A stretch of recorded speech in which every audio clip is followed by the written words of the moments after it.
Hey Mark, hi Mandy, it's Glen Peloso, and we are here at Union Lighting Furnishings, which is a fantastic showroom. But I wanted to talk to you specifically about dining rooms and a number of things that you can do with them.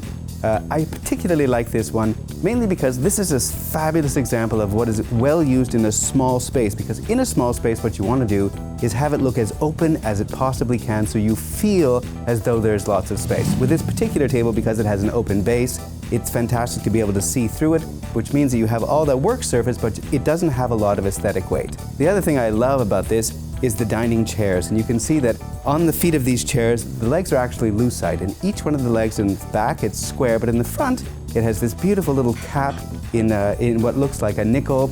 It really adds that gorgeous detail to the entire dining room, but that makes it really spectacular. Again, above the dining table, we had this slight repetition with this beautiful fixture that looks like cut crystal. It replicates that sort of detail underneath that with the beautiful table. And then as you move over into the other section, you have the credenza, again with those lucite legs, which really is a beautiful way to make the whole thing look light, bright, airy, classic, somehow contemporary, without looking as though it's too modern. So here's an example of something that is a little bit more traditional. Now typically, if we weren't in a showroom, and as wonderful as it is in Union Lighting Furnishings, the light fixture would be hung just about here. So typically we're about 32 inches from the tabletop. That allows you, when you're sitting down, to see all of your guests sitting around the table. It lights the table well, but it doesn't overlight the space.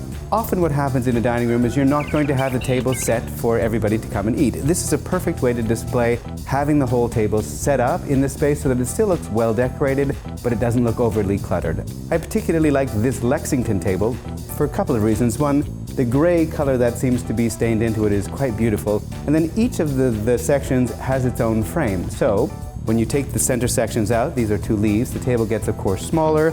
You end up with something that still has this detail. When you sit at a table like this, of course, the chairs are upholstered completely. You want to be careful what it is that you upholster the chairs with. Remember, you're going to be sitting here for a couple of hours, and if it's a really good dinner party, hopefully 3 or 4. So now that we've talked a little bit about dining tables, why don't you please join me and we'll see what they're cooking up in the kitchen. Thanks for watching The Marc and Mandy Show. Like our video by clicking below and subscribe to our YouTube channel. You can also connect with us on Twitter, Facebook, and Instagram.